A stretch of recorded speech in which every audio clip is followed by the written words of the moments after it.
Who do you think Jesus of Nazareth was? Jesus claimed to be the decisive self-revelation of God.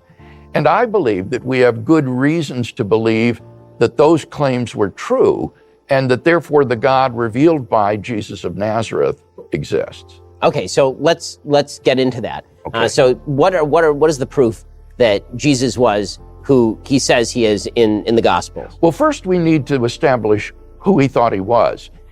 When you look at the religio-historical context of the life and ministry of Jesus, I think you can show that among the historically authentic words of Jesus were claims that he thought he was the Jewish Messiah, that he believed himself to be the Son of God in a unique sense that set him apart from Jewish kings and prophets. And finally, that he thought that he was the Son of Man predicted by the prophet Daniel, to whom God would give all dominion, power, and authority. So he had this radical self-understanding of being Messiah, Son of God, and the Son of Man. And at the trial scene before the Sanhedrin in Mark 15, all three of these titles come to a head when the high priest asks him, "Are you the Messiah, the Son of the Blessed One, that is the Son of God?" And Jesus says, "I am." And then virtually quoting from Daniel, "And you will see the Son of Man coming on the clouds of heaven and seated at the right hand of the power." And at that point, the high priest rips his robes and says, "You have heard the blasphemy. What more witnesses do we need?" And Mark says they all condemned him as worthy of death. And that enabled them, since they didn't have the ability to carry out capital punishment, to deliver him over to the Roman authorities by slandering him as a pretender to be king of the Jews, and therefore a political figure who could be tried for treason and sedition and crucified. So from the Jewish perspective, this narrative has some holes in sort of Jewish philosophy. The narrative begins with the idea that Jesus appears in front of the Sanhedrin and then claims to be the Messiah. Well, there's nothing actual criminally in any of the tractates that say that if you declare yourself the Messiah, this is actually a punishable offense, even. Right. There are many Jews, including Bar Kokhba, who have declared themselves messianic figures. Absolutely. The real gap here is that in the Gospels, Jesus' vision of himself as the Messiah is completely different from the prior vision of what the Jewish Messiah is, and is actually outside the scope of how Jews describe the Messiah, or really have ever described the Messiah. The Messiah in Judaism has always been a political figure who is destined to do certain things, restoring the kingdom of Israel, maintaining control of that kingdom, bringing more Jews back to Israel. All of these things are considered sort of political things that the Messiah does. But the idea of the Messiah as embodiment of God is something that's foreign to Jewish religious philosophy going all the way back to the beginning. So even the idea that the Sanhedrin would be questioning him in those terms and would get from that what he means is, "I am God," which would be a much more punishable offense, presumably that'd be actual blasphemy. It's an oddity. I think you're absolutely right in saying that Jesus' understanding of the Messiah was radically different from the prevailing cultural understanding of the Messiah among the chief priests and the common people.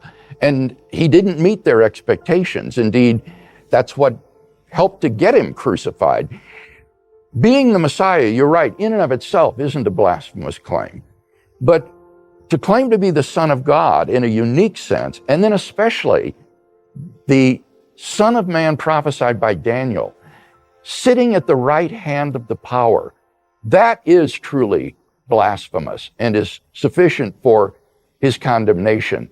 Now, the question, I think, that is raised by your interpretation, question, Ben, yes. your interpretation, Ben, is this: why should we believe Jesus' reinterpretation of the Messiah rather than the one that the chief priests and the people held? And I think the answer to that is his resurrection from the dead. Jesus' resurrection from the dead is Yahweh's public and unequivocal vindication of the man whom the chief priests had rejected as a blasphemer. It is the divine demonstration that these allegedly blasphemous claims are in fact true, that he was who he claimed to be, and that therefore I follow Jesus in his conception of what it means to be the Messiah. So when it comes to the resurrection, why is resurrection proof of divinity? So Lazarus is resurrected. That was why I wanted to emphasize the religio-historical context before we talked about the resurrection. A miracle taken in isolation is inherently ambiguous. The proper interpretation of a miracle is going to be given by the religio-historical context in which it occurs. And the resurrection of Jesus is not just the resurrection of any old body.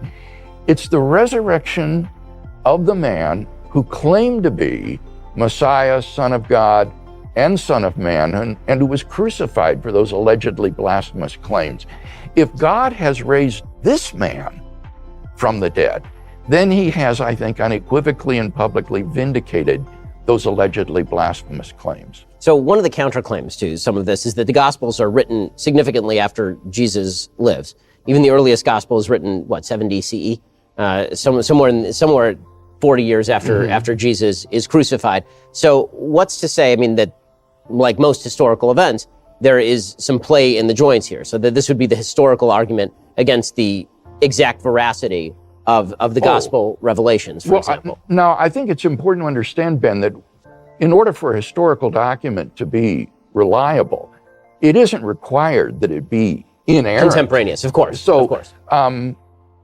What I would argue is that underlying the inference to the resurrection of Jesus are three great independently established facts, which are supported by the historical evidence, and which surprisingly, I did my doctoral work on this in Germany, are recognized as such by the majority of New Testament scholars today who studied the historical Jesus. And these facts would be that after his crucifixion and burial by a member of the Sanhedrin named Joseph of Arimathea, that Jesus' tomb was discovered empty on the first day of the week by a group of his female followers.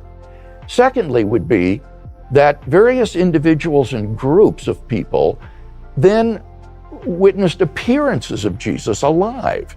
And finally, number three would be that the original disciples suddenly and sincerely came to believe that God had raised Jesus from the dead, despite having every predisposition to the contrary. The vast majority of scholars have come to accept as convincing the evidence in support of those three facts, not assuming biblical inerrancy or inspiration, but treating the Gospels as ordinary historical documents. You can show, for example, that the fact of the discovery of the empty tomb is attested by at least 6 independent sources in the New Testament, some of which are extraordinarily early. No scholar denies that individuals and groups saw postmortem appearances of Jesus. The only question is whether you should or could dismiss them as hallucinatory. And again, nobody denies that the original disciples suddenly and sincerely came to believe that God had raised Jesus from the dead. So these three facts are pretty firmly established, and the only question is then how do you best explain them? And down through history, attempts have been made to explain these facts without recourse to the resurrection, like the conspiracy theory, the apparent death theory, the hallucination theory, and so forth. And I would argue that none of these naturalistic theories meets the criteria for being the best historical explanation of the facts. None of them is as good an explanation as the one that the original disciples gave, that God raised Jesus from the dead.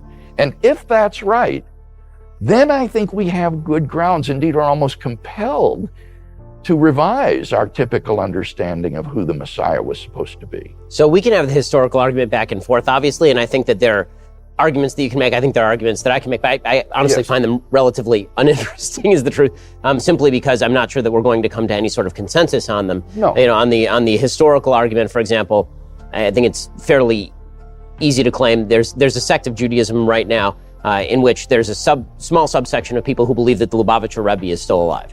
Right, the Lubavitcher Rebbe passed away in the 1990s, yes. And there's still people who treat him as though he is not dead. They call him the Messiah. They think that he was the political Messiah. They have and they still do that 20 years after his death. That's not proof to me that he is actually alive. Some of them claim to have experienced it. Right. So, especially when you're talking about events 2,000 years ago, if people write that down, I think there's sufficient. I doubt this man's tomb is empty. I mean, I haven't dug him up, so I wouldn't know. But the claims, if somebody claimed 2,000 years from now that his tomb was empty, or claimed 70 years from now that his tomb was empty, then that's an important difference, Ben. The important time gap is not the gap between the events and the present. Good evidence doesn't become bad evidence just because of the lapse of time. The critical event, as you just said, is the time gap between the events and the recording of those events. And in the case of the events of the life of Jesus and his resurrection, that time gap is extraordinarily narrow. We can push back even before the writing of the Gospels and the epistles of Paul by discerning the traditions upon which they relied when they wrote.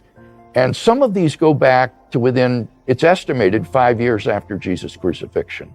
I'm thinking of the ones that Paul transmits to the Corinthian church in 1 Corinthians 15. So we're on pretty good ground there in terms of the earliness